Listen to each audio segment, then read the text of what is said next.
Hey there, I'm aNYHOO, and sometimes I think my life's pretty boring until shit like this happened. The fact is, I was gonna make a completely different video, but then my week just up and changed things. Like, excuse you. But before I get into that, I was just wondering if I made a Sims 4 playthrough, if any of you guys would be interested in watching that. I know that plenty of people have done it before, but if I were to do one, I would set mine in Oasis Springs rather than Willow Creek, because let's face it, everyone does it in Willow Creek. Not only that, but I've got some pretty rad neighbours to interact with, as you've seen in my previous video. Also, fuck my light, council still hasn't fixed it yet. Yay! So, on Tuesday I went out with a very good friend of mine called Alfred.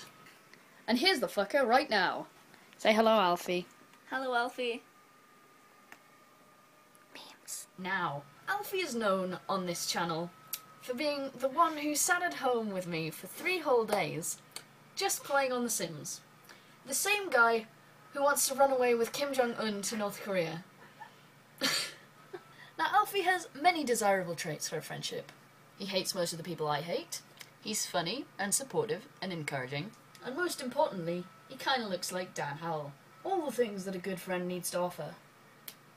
But by God, is he a fucking idiot. So, we go out, and Alfie says that we should totally go to this one Asian bakery in town.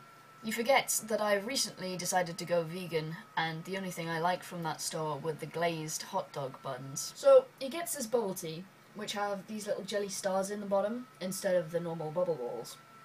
Haha, bubbles.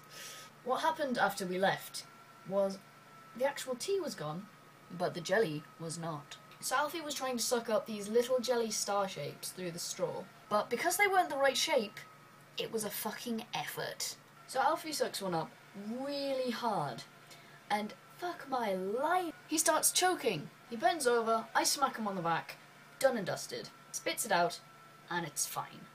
But Jesus on a bicycle, this fucker continues to suck up the stars as if nothing has happened. And you know what happens? He starts choking! Again! Now we go through the same process of hitting and coughing, but this one doesn't appear to be going anywhere. But according to Alfie, it's settled.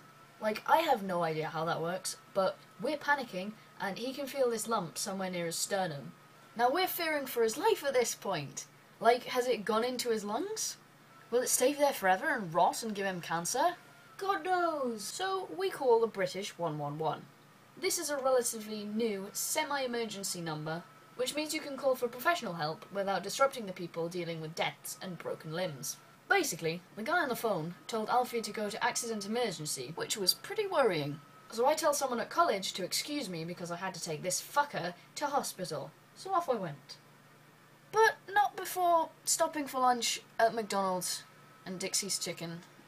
No rush. So we struggled finding our way into hospital, and then tried to get at the desk past a few rude people, and then waited 10-20 minutes for a breathing assessment to see if it was actually deathly serious. The nurse seemed to think that it would be worth checking further with a different doctor. So then we waited a whopping 3 whole hours to be seen again. 3 hours and a quarter. 3 hours and 15 minutes. Apparently it was 3¼ hours from this asshole over here. This time was badly spent listening to racist Team America songs, drawing Kim Jong-un with our left hands, and Snapchatting them to our friends. I also tweeted a couple of things on Alfie's behalf.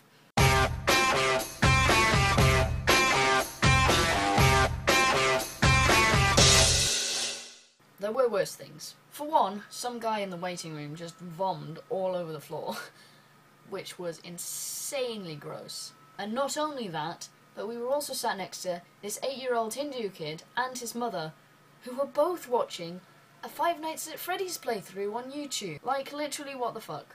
We finally get in to see a doctor, and she basically tells us that Alfie's fine, and that the jelly isn't in Alfie's lungs or windpipe, because he probably would have collapsed or died already. 3 hours for that? NHS? Really? Like, we spent more time at hospital than we had at college that day. That's not even an exaggeration. Not only that, but Alfie had a fucking North Korean flag on his forearm. So when the nurse took his blood pressure, we exchanged a horrified look. Could only pray that she hadn't noticed. Ugh, it's on my forearm under my sleeve. No one's gonna notice. Well, now you don't have a sleeve. And you know, I don't think I've ever heard that much North Korean trivia in my life. Stay tuned!